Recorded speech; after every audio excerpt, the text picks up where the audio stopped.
Here's how to bleed Shimano brakes on a mountain bike. These are the cheapest Shimano brakes you can get, or one of the lower end ones. This is the number of the kit I bought. So this is how to do it with no tools. There are a lot of videos where they've got syringes and things. So we're gonna try and do it with just what comes in the box. This one uses hydraulic mineral oil, comes with a squirty bottle and one rubber tube. And that's all you need to bleed your brakes and fill them back up to the top if the pads have worn down a little bit. So here's how you do it.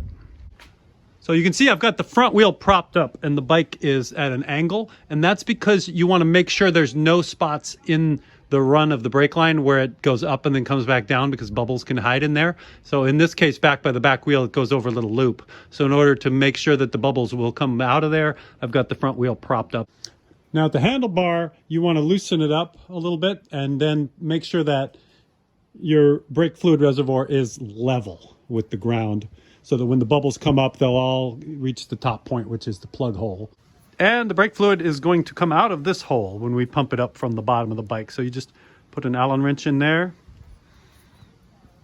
undo it. It has a little rubber ring, and there's a close-up look at it. You can see the rubber ring is still on there. So you want to just make sure you make that nice and clean so you don't get any crud in your brake fluid. And I've put a little paper towel in here because when we do pump the fluid in, it's going to fill this up and come overflowing out of here. And you want to make sure that it's level with the ground so that the cap hole is the highest point, because that's where the bubbles are going to come out. Down at the bottom, there's a little rubber plug on the side. Again, it makes sense to clean it before you do this.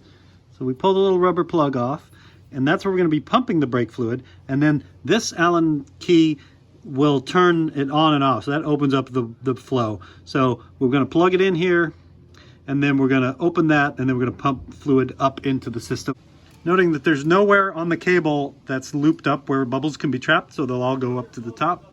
So now we're going to do our best not to introduce any bubbles into the system. So I'm going to squeeze it to get the oil dripping out of here, plug it in there, and then squeeze it until stuff comes out on the top. So there's a plug in the top of the bottle that you'll need to undo. So I'm going to get it out to the end there, and jam it on the nipple. Hold the bike, jam it on the nipple. So now it's jammed on the nipple, and then open this valve up a little bit.